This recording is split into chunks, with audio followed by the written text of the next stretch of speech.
So last month, I decided to wake up at 5 a.m. every day for 30 days. You might have seen the video I did on it. Now, I'd woken up this early in the past, but I'd never done it with that much consistency. And I thought it would be nothing but positive benefits. I thought I'd be more productive, I'd have more time for my relationships, I would just get more shit done. I thought I'd turn into Super Matt.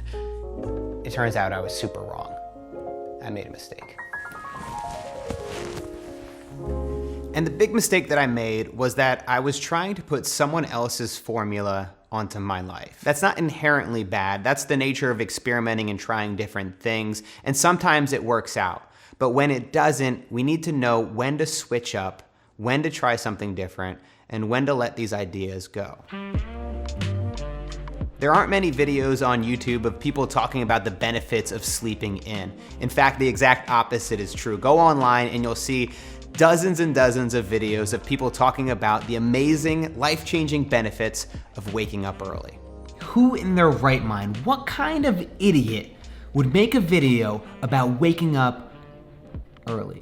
These are some of the things that I've found helped me rise before 6 a.m. Oh, that's right, I would. And there's nothing wrong with the video I made, and there's also nothing wrong with the videos that those other people made about their own experience with waking up early. But if I made one mistake in that video, and it's something that people usually don't think about when reading or watching self-help, it's that I didn't provide context and exceptions. There are always exceptions to the rule, almost always. And you really need to understand the context to know if it's something that you should bring into your life. For example, I'm doing 12 30-day experiments this year, and I'm doing it for a bunch of different reasons. I want to learn about myself, find potential shortcomings, figure out ways that I can organize my day differently, maybe become even more productive than I am already, but also because it's fun, weird, and I think would make for an interesting video. That's the full context. It's never just one thing. And as much as I'm an advocate for a simple life, sometimes we oversimplify things. It's impossible to read one sentence and fully understand a book. But that's often what we do when we take advice from others, and it's something that I do as well. When I hear that somebody wakes up at 5 a.m. every single day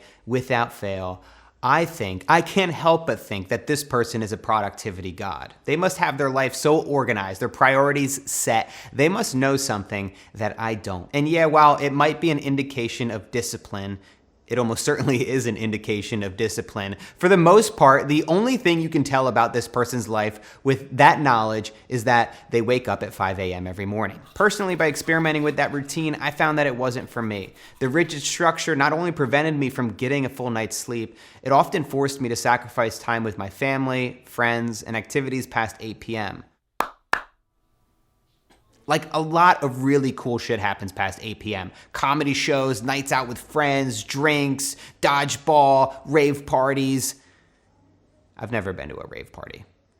I found firsthand that the biggest productivity tool I have is sleep. And failing to get a full night's sleep completely threw off my entire day. During those 30 days, when I was dedicated to waking up at 5 a.m. against all odds, even with 9 hours of sleep spread across 2 days, I yawned like an obnoxious asshole. If this challenge brought anything into focus for me, it's the fact that I now understand how important sleep is for me to stay sharp and have sustained energy throughout the day.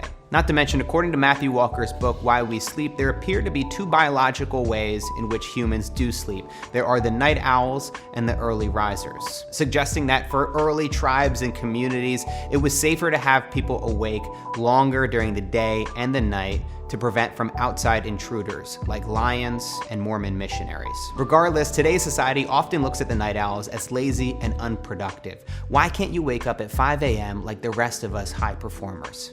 I don't know, maybe ask Darwin, maybe go have a conversation with, he's dead?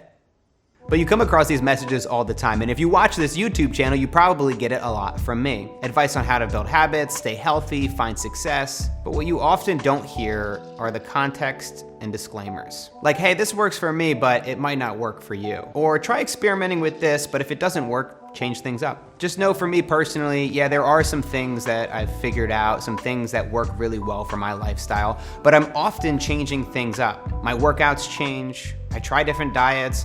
Oftentimes I wake up early, but sometimes I get pretty drunk and then I have to sleep in. Make sure you drink responsibly, but also sleep responsibly. So if you need the sleep, get the sleep. Don't feel like you have to be so rigid just because somebody said so in a YouTube video. Someone tweeted at me last week and asked, is being hit by a car while cycling a good excuse for not starting a workout yet? Asking for a friend. And the answer is, of course not. That is a terrible excuse. If you have to hobble to the gym, I don't care what it takes. I'm only kidding. Of course, yeah, that's a great excuse. And I think actually he understands that this is a little bit of a joke. I think he understands that he shouldn't be going to the gym and he shouldn't be working out right now. But I'm afraid that not many people are thinking critically enough. And there are many other exceptions to the rule, and you have to understand for yourself which ones apply to you. You see, nuance is really important, and sometimes when you're trying to tell really concise videos, even like the one I'm making right now, you can lose a bit of the context. Just know that for every topic I cover, every video I make, there could be hours of conversation on the subject, and there would be many other points of view that could be right for you. So the best thing that you can do is continue to stay curious, continually ask questions, try things out for yourself, and if it's not working, don't be afraid to let it go. I'm gonna go to bed now.